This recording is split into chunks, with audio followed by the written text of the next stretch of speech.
What happened in practice for the Spanish Grand Prix? Let's get into some free practice one chat then, shall we? And talk about how it looked like it was the end of the world, with Max Verstappen going over 3/4 of a second faster than anybody else. And then you had a very close sort of second all the way down to 16th.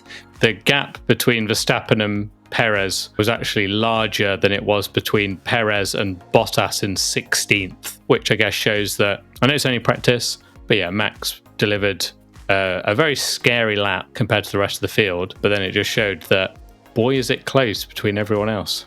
It certainly is. Esteban Ocon up there in P3. Nick de Vries did a very good lap as well to start making us think, hello, is this the turning point for AlphaTauri and for de Vries after his drive to survive camera following in Monaco that Tom Bellingham down on the ground? Exclusive news. So that was interesting to see. Alonso was down in 6th.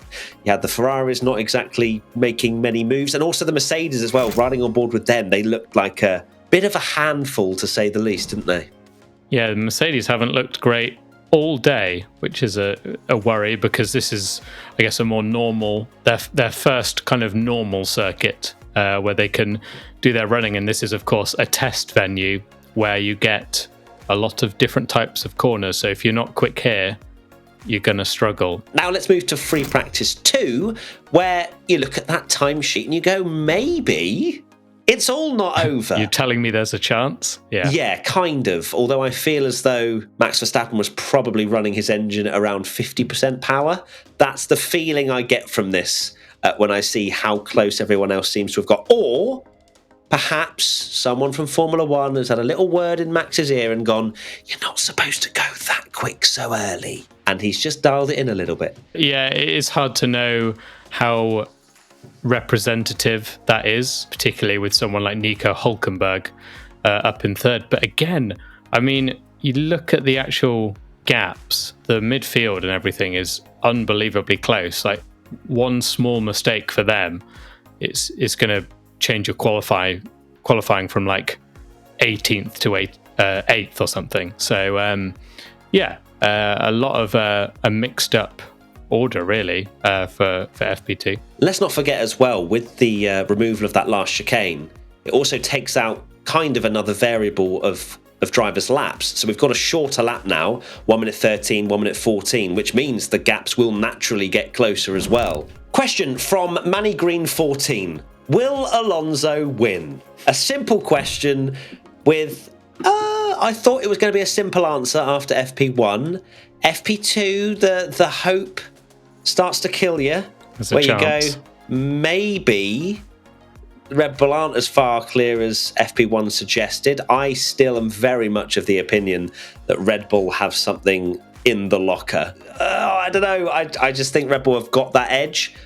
But I think the belief of Alonso getting another podium is certainly back on. Oh, absolutely, yeah. I think Fernando looking like he's going to be best of the rest again. Perez, I don't know, maybe beatable, but I do think Red Bull have just something in hand. They looked unbelievable, particularly through that final sector. Might even suit their car even more, that they just can show off their unbelievable grip. Yeah, I think Fernando will need some kind of miracle, like some rain or something, if he's going to beat the Red Bulls on pace. Look, all it takes, especially if Perez is beatable, is a Verstappen DNF or a Verstappen problem. And all of a sudden, Fernando is thrust into a potential race-winning situation. So I wouldn't say it is completely off the cards. And when I said earlier about, it's the hope of Alonso being back on the podiums back on, it was just purely from our predictions podcast we did, where both of us believed Mercedes were going to be back sort of towards the front with their new upgrades. But it hasn't seemed to work out on Friday, at least. It has looked like a handful. The removal of the last chicane. I am of the opinion that it's going to do wonders for the racing. I am actually looking forward to seeing how not only does it set up potential overtakes into turn 1, but also how it's going to affect strategy. There's talk of it being a 2, perhaps even a 3 stop race on Sunday. Of course, if it's raining, it's going to change that a little bit. But that in itself is interesting. Of course, as I mentioned earlier, it's a shorter lap, which means qualifying should be a little bit more interesting as well, by the fact that there's should be less of a differential between the drivers. So I think it's a great change that they've made. We haven't seen the racing yet. It could cause the biggest DRS train of all time, and it'll be terrible. But I have positive hopes for it. There's absolutely no way that it can be any worse, because that there's a reason why everyone thought that was the worst chicane in Formula One, because it did separate the cars. You can't have a slow, clumsy, single file chicane right before the biggest overtaking point. It just separated the cars out so much because it was hard to follow. Now, you'll be able to go through those corners and get a better run through that corner. Tyre wear should hopefully make the race even better as well, because boy, have we been praying for something other than a one-stop. And I will say right now that if that race is a one-stop, Pirelli, you've got something to answer for, and we're not going to be happy. We'll send our P1 army down to Pirelli, and we'll camp outside with signs with saying 2 stops, please, and start a little protest movement. I'm sure they are shaking in their boots after Tom Bellingham has called out Pirelli there with the P1 fam. Yes, it's going to be interesting. They were, of course, running a test tyre as well for those that saw a T and wondered what that was. It was basically a new structure, a new compound of hard tyre that the teams have to do a certain amount of mileage on to help Pirelli get some data from that. But yes, it can't be a one-stop. It surely cannot be a one-stop. With how much of a beating those tyres are going to get, you would imagine the undercut is going to be quite strong around here. So that could make for some interesting racing as well come Sunday. Question from Conman81.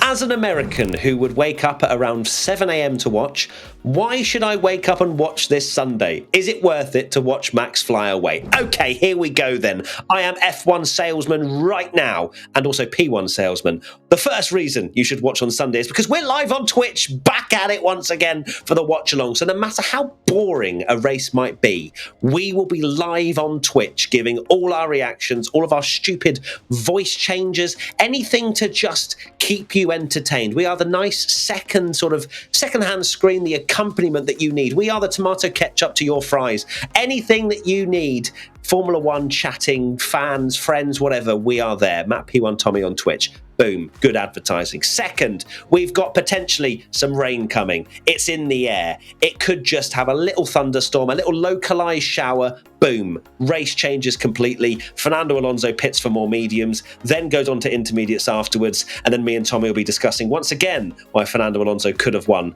the Spanish Grand Prix. So that's number 2. Number 3, it actually looks a bit closer than FP1 did. Surely qualifying could be very interesting. I am, for one, very interested to see if that last corner gets done flat by anybody. Can you give me any more than those 3 points, Tommy?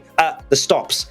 2 to 3 stops potentially. That's number 4. Throw that in. Strategy. Any more? Just look at the gap between every midfield runner. There's going to be so much more. Unfortunately for Red Bull, even if they can't be caught, there's going to be so much close racing between all the other teams. And there's also predicted rain on Saturday, so that could also mix the grid up. So, yeah, don't give up. Please, Spain, you've got it. Just don't bottle it. You've got a better layout. You've got some weather coming. It should be a banger. Get me that prediction point of it being a worldie, and we'll see you very soon, i.e. tomorrow. Bye! Bye!